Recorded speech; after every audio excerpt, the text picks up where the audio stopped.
Okay, we have a 1981 Imperial here that is going to be started for the first time since 1994.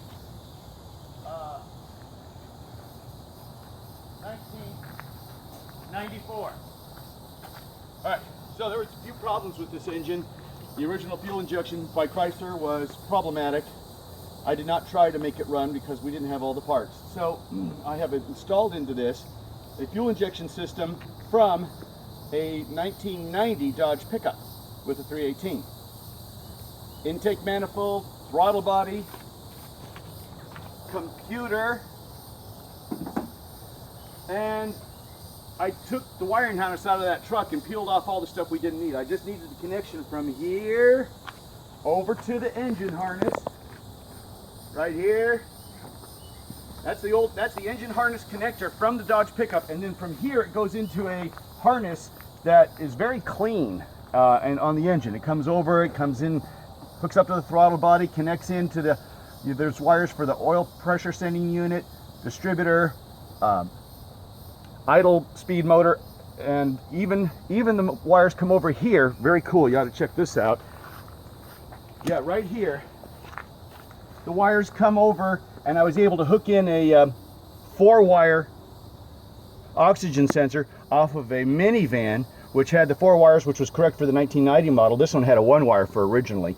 And the wire length was nice. It even had one of those little things where it stuck to the engine on the original engine. It went right through a hole on this pedestal for the wires like it was made for it. Even the vacuum lines on that 1990 fit to run the air pump and everything. It's really cool. Drops right in just about. And these 318s, the camshaft and the breathing aspects really didn't change a whole lot from like any of the 2-barrel models, all the way back to like 1966. This fuel injection system should be properly tuned to run this engine, and I'm very confident it'll run it even if it's not quite perfect. So I'm ready to go ignition on, and I'm going to do that right now.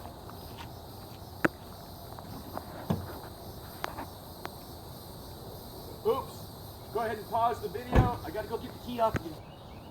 Here we go, got the keys, going to go for ignition on. Now I'll give you a few more things I did.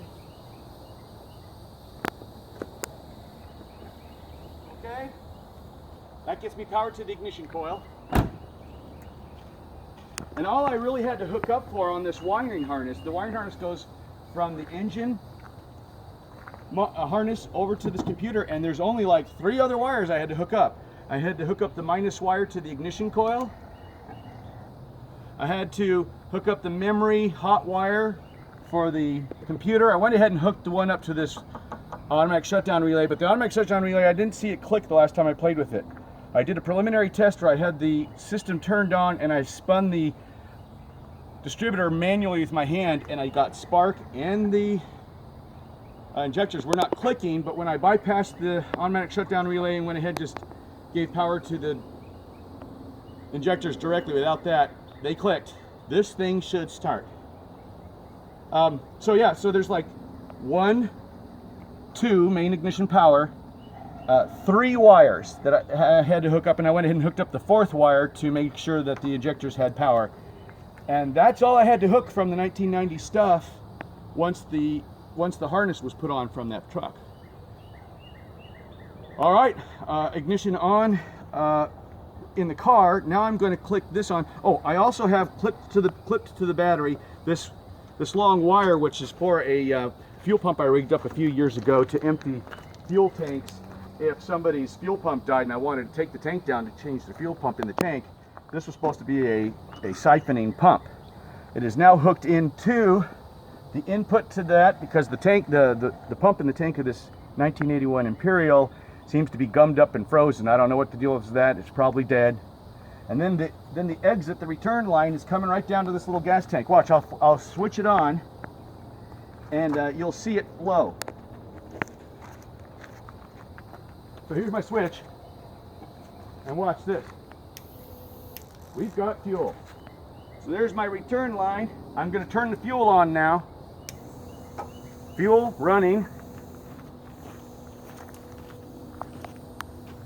The ignition wire for the harness from the truck needs to be turned on to power. So it's just like turning the switch on the car. This will all be wired in, and I'll shorten the harness up if this all works and I mount the computer. Okay, I just did that. Now the idle speed motor is all the way off, and I'm hoping that we got a far enough open idle, but I'll work with that.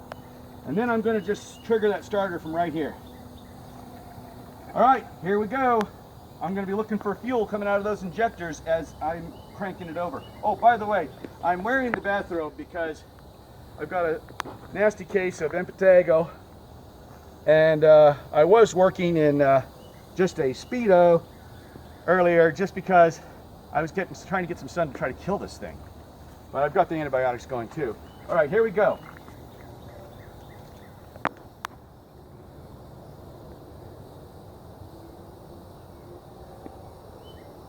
Wow, that worked earlier. Let me make sure it's in all the way. Okay, there it is.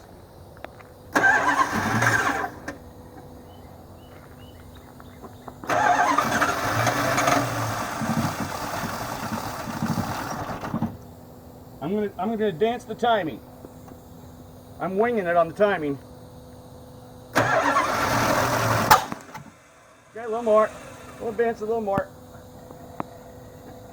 I suspect there may have been a problem with this engine. That's why they couldn't get it running, but we'll see.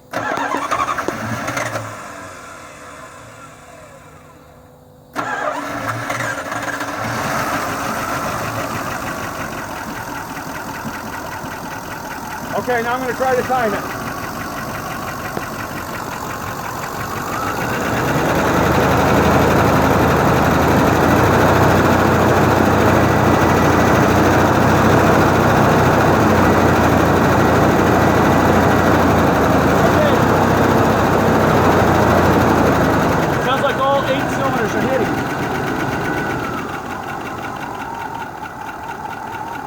Idle speed motor is not working for whatever reason.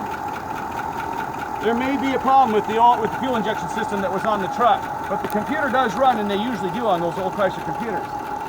We're getting some lifter tick, but whenever you have an engine that you've cranked and cranked and cranked and it never starts, the lifters will get compressed. When it warms up, I'm very confident that tick's going to go away, and it seems to be hitting on all 8 cylinders. By the way, the spark plug wires in the distributor cap, all mixed up. It's like a guy who's used to working on Fords did it or something. And I think the guy who sold this to us said it was a Ford mechanic who was working on it. Because Chryslers and Chevys have the same firing order on the distributor. Ford's is weird. It's completely different. So I had to redo the distributor cap wires. They were all wrong. That may have been why it didn't start for them. Maybe the fuel injection system would have worked on this. Well, if I had all the parts, I'd have tried it. Okay, there we go. I think I'll manually crank up the idle speed with a manual screw now, since the automatic idle speed control is not working on this for some reason. All right.